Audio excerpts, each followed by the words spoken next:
dari SMA Santo Franciscus Xavierus Luteng sekarang ingin mewawancari Pak tentang gereja Golodukal ini. Saya akan memulai dari pertanyaan pertama. Yang pertama, bagaimana sejarah atau cerita dari gereja ini? Baik, terima kasih adik-adik dari SMA Santo Franciscus Xavierus Luteng. Saya akan menceritakan sejarah singkat pertumbuhan dan perkembangan paroki Santo Nicholas Golodukal dari periode prastasi sampai dengan menjadi paroki. Yang pertama itu dari periodisasi.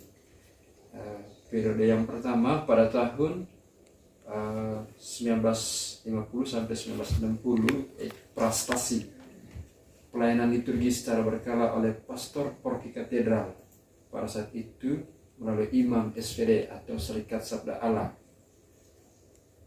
Periode yang kedua yaitu stasi tahun 1961 sampai 1971. Imam yang bertugas melayani umat ada 4. Yang pertama, Pater Bruno Bras SPD. Yang kedua, Pater Kalebada SPD. Yang ketiga, Pater Hilarius Budi SPD. Yang keempat, Pater Nicholas Bot SPD.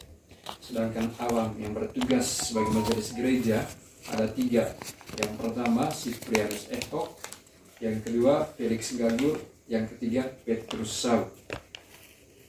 Periode ketiga, paroki sementara pada tahun 1972 sampai 1982. Imam yang bertugas melayani umat, yang pertama Pater Nicholas Bot SPD, yang kedua Pater Perheyan SPD, yang ketiga Pater Frans Pora SPD, yang keempat Romo Amandus Biri Projo atau PR. Periode yang keempat praparoki tahun 1983 sampai dengan 2011. Imam yang bertugas melayani umat ada 3. Yang pertama Romo Yosef Tarong PR, yang kedua Romo Beni Jahadun PR, yang ketiga Romo Yosef Karus PR. Sedangkan awam yang bertugas sebagai ketua pelaksana Dewan Pastoral periode praparoki ada 5. Yang pertama Bapak Lazarus Seluru, 2 Bapak Vincent Blaang, 3 Bapak Mikael Jana, 4 Bapak Mikael Beko, 5 Bapak Kosmas Taku. Sedangkan periode yang terakhir, periode yang kelima, sudah menjadi paroki terhitung sejak 22 Mei 2011 sampai sekarang. Imam yang bertugas melayani umat pada saat itu Pater Yohanes Juang Somi SPD. Sedangkan awam yang bertugas sebagai ketua pelaksana DPP adalah Bapak Maria Petrus. Periode paroki dari 2011 yang dilayani oleh Pater Yohanes Juang Somi SPD, beliau sampai dengan 2018 pada bulan September. Sedangkan dari 2018 bulan September sampai dengan sekarang oleh Pater Adam 1 SPD dan awam yang bertugas sebagai ketua pelaksana DPP yaitu Bapak Empang Adrianus. Sedangkan jumlah umat paroki Santo Nicholas Golodukal per 2021 sebanyak 7.119 jiwa yang terdiri dari 1.710 kakak.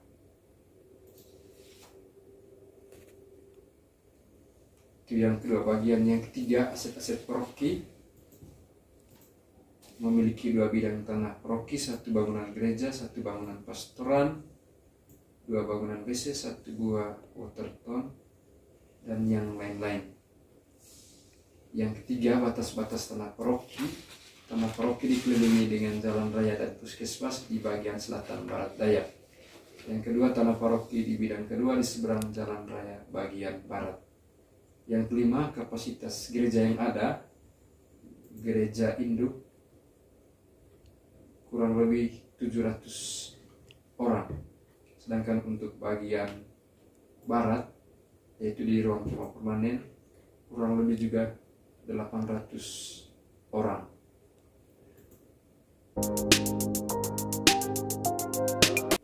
Setiap minggu misa dilaksanakan 2 kali.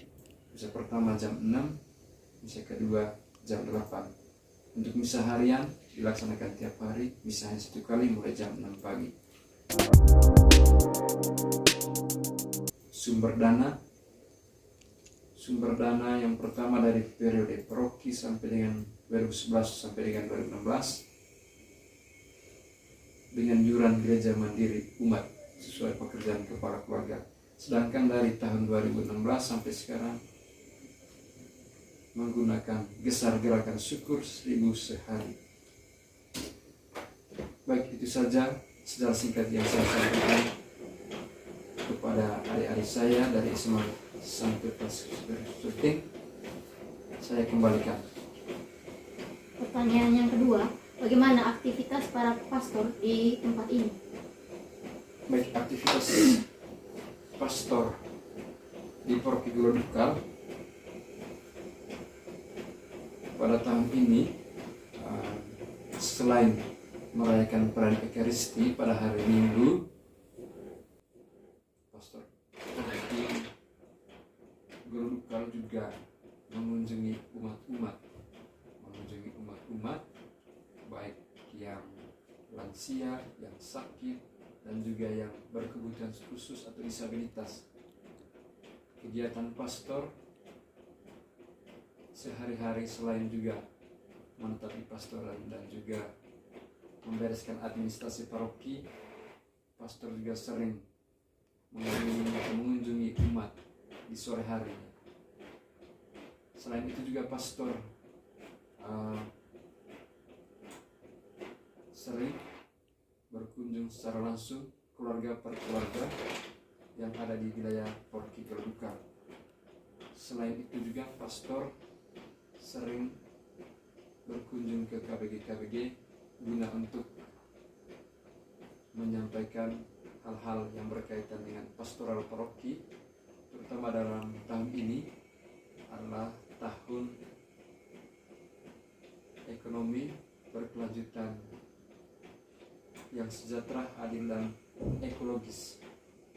Jadi selain tugas pastoral dari paroki ataupun dari keuskupan, pastor paroki juga senantiasa mengalami atau melihat secara langsung kehidupan umat di Paroki Glodukal. Baik, itu saja yang bisa saya sampaikan. Saya kembalikan.